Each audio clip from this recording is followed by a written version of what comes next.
well, why y'all stop clapping? I don't understand what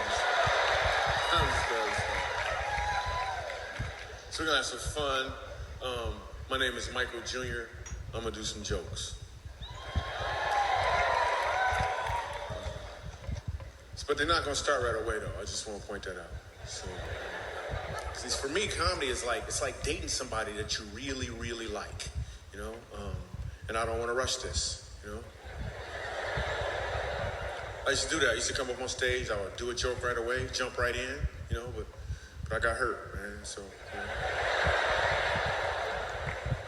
And let's be honest, right? I'm sure you've seen a lot of comedians in your day. You know, I know I've had my share of audiences, you know? But it didn't last. So I want this to be different, so. We're doing comedy at a church.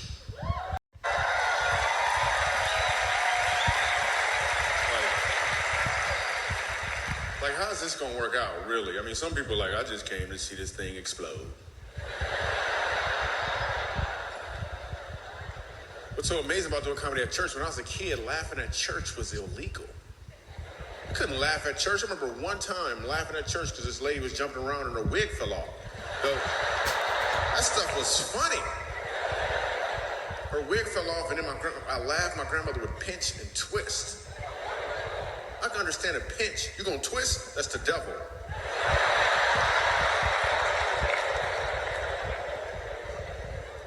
Church was the worst. Oh my goodness. Church lasts like 6 hours. Dude on stage is mad at everybody. I can't figure out why he's so angry. 7 years old, I figured out why he was so angry. He was angry because he had some phlegm caught in his throat. So at the end of every sentence, he tried to get it out. He'd be like, the Lord said,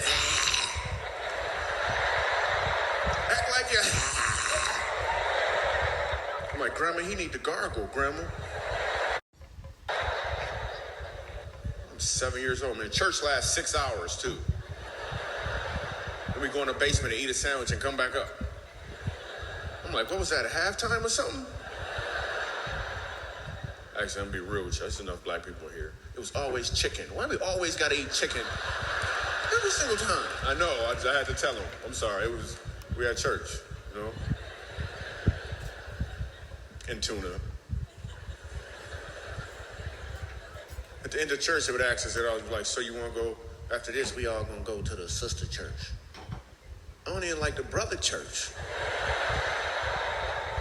One time I get to church, 7 years old, there's a dead body in the front. It's a funeral. Nobody explains that to a 7-year-old Michael Jr. I'm thinking that's how they roll. Like every 3 weeks or so, they bring a dead body in as an example or something. And the dude on stage yell at everybody in the audience like they the ones that did it. I remember asking my grandmother, I'm looking for some explanation. I'm like, Grandma, what happened to the man in the box? What happened to the man in the box? Her whole explanation was, he in a better place. I'm like, what kind of box did he live in before?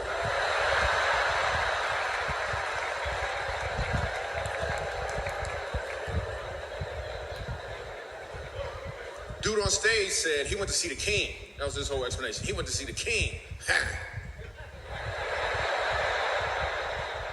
I don't understand what that meant. They didn't even call it a kids choir to sing. I was in the kids choir, not because I wanted to be in the kids choir. I was in the kids choir because I was a kid. And it was a requirement. And what song we got to sing? Soon and very soon, we are gonna see the king.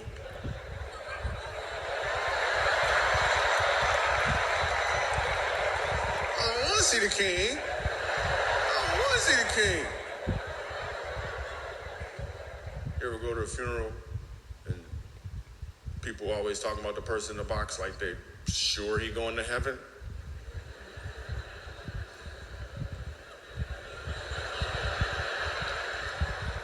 And then they tell you that, and then the people get up there, they always talking about him. And last thing you know, like the dude stabbed 3 people and he never prayed one time in his life. all of a sudden, everybody, like, he going to heaven. He's like, I'm sure Uncle John is looking down at me right now, and a little tear is going down his eye. I'm like, he's probably looking up at you right now. Listen, that's a sweat bead, is what it is. A sweat bead rolling on.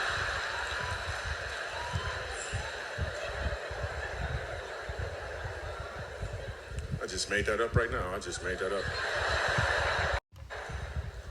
Even as a kid, growing up, we were poor. We weren't even poor, we were po. We couldn't afford the other letters, man.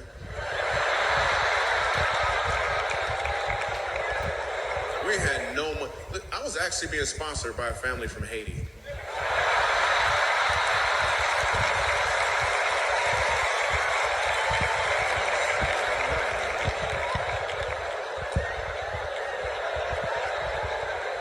When you're poor, your creativity excels. Like it really, really excels. I remember I wanted an action figure when I was 10 years old. I wanted an action figure so bad. My birthday came along. My dad hands me a box. I open it up. It's empty. He said, it's Invisible Man.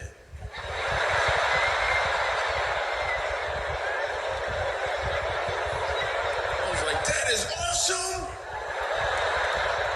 I played with that thing for like 3 weeks, man. So my brother hid it from me.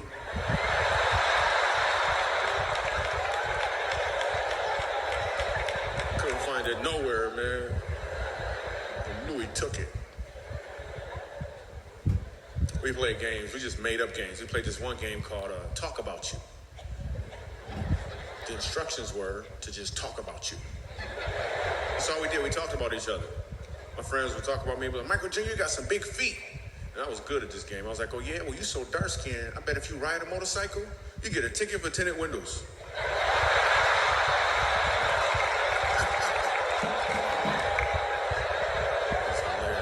White people are looking for black people to make sure they can laugh. Is it okay?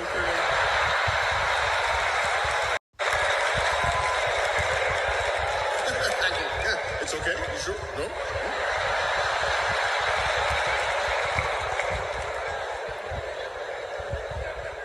We ain't had no money, man. My parents would buy us some stuff, but they couldn't pay for everything. Like we had the game Operation, right? We ain't had no batteries. Then my cousin came over and he figured out a way how to plug it into the wall, right? It's a whole nother game now.